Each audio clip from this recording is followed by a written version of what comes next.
नमस्कार दोस्तों, मैं दिलीप कुमार। दोस्तों, बिहार सिपाही भर्ती लिखित परीक्षा जो 1 अक्टूबर को आयोजित हुई थी, पेपर लीक के कारण इसे रद्द कर दिया गया था। साथ ही 7 एवं 15 अक्टूबर को जो परीक्षा आयोजित होने वाली थी, उसे भी पेपर लीक के कारण स्थगित कर दिया गया था। लेकिन ये परीक्षा अब फिर से कब होगी, इस बारे में अभी तक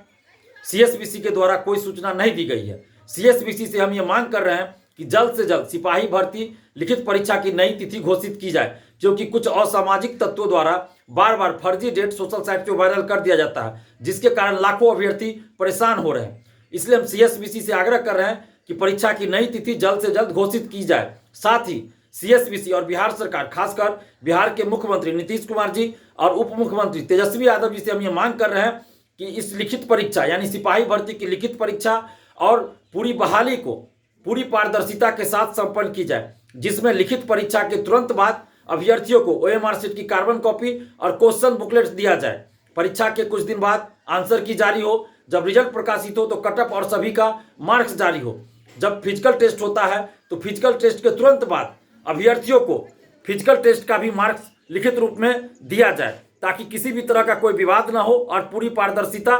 बरती जाए। क्योंकि अभी तक पिछले 8-10 साल से जो भी सिपाही भर्ती हुई है उसमें किसी तरह की पारदर्शिता नहीं रही है। और साथ ही हम बिहार सरकार और खासकर नीतीश कुमार जी से, जो हमारे मुख्यमंत्री है बिहार के, उनसे हम मांग कर रहे हैं और सीएसबीसी से भी ये मांग कर रहे हैं कि प्रिंटिंग प्रेस जहां से सीएसबीसी किसी भी परीक्षा के लिए क्वेश्चन की छपाई करवाता है,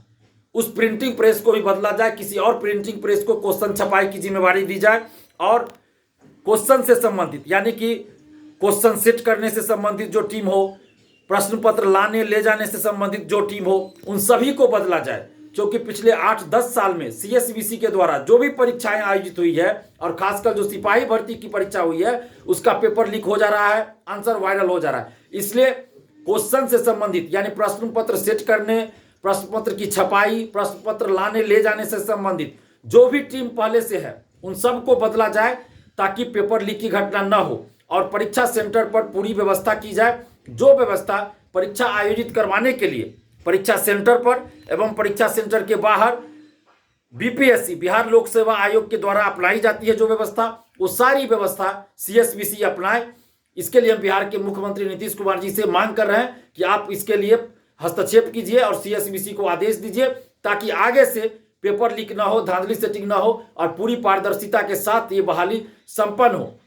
और जो लाखों अभ्यर्थी बिहार के हैं, उनकी जो मांग है कि पारदर्शिता लाई जाए सिपाही भर्ती में, तो उस पर मुख्यमंत्री नीतीश कुमार जी से हम ये मांग कर रहे हैं कि आप पारदर्शिता लाइए, सिपाही भर्ती में पूरी पारदर्शिता लाइए और जल्द से जल्द सिपाही भर्ती की नई तिथि घोषित हो, इसके लिए सीएसबीसी को आदेश दीजिए। और साथ ही दरोगा परीक्षा का जो पेपर लीक हुआ उसकी भी जांच करवाइए, जो क्वेश्चन वायरल हुआ, जो आंसर वायरल हुआ, उसकी भी जांच की जाए और दरोगा परीक्षा का पेपर लीक की जांच हो और इस परीक्षा को रद्द कर फिर से परीक्षा आयोजित करवाई जाए। और केएस द्विवेदी जो बीपीएससी बिहार पुलिस अवर सेवा आयोग के चेयरमैन है, उनको पद से हटाया जाए, क्योंकि उनके समय रहते हुए जब तक वो रहे हैं सीएसबीसी के चेयरमैन थे, उस समय सिपाही भर्ती का पेपर लीक हुआ। अभी जब वो दरोगा भर्ती के लिए बीपीएससी के चेयरमैन है, उस समय भी पेपर लीक हो रहा है। तो केएस द्विवेदी जी को भी पद से हटाया जाए और दरोगा सिपाही भर्ती पूरी पारदर्शिता के साथ आयोजित करवाई जाए, पूरी बहाली को पारदर्शिता के साथ आयोजित करवाई जाए, क्योंकि ये लाखों युवाओं के भविष्य से जुड़ा मामला है। दरोगा सिपाही का पेपर पिछले 8-10 साल में जो भी परीक्षा हुई है उसमें सिपाही दरोगा का पेपर लीक हुआ, आंसर वायरल हुआ, बहुत कदाचार की बातें सामने आई, कई तरह के कदाचार की बातें सामने आई। तो इन सब चीज़ों को ध्यान में रखते हुए बिहार के मुख्यमंत्री नीतीश कुमार जी से हम आग्रह कर रहे हैं कि दरोगा सिपाही बहाली में पूरी पारदर्शिता लाई जाए।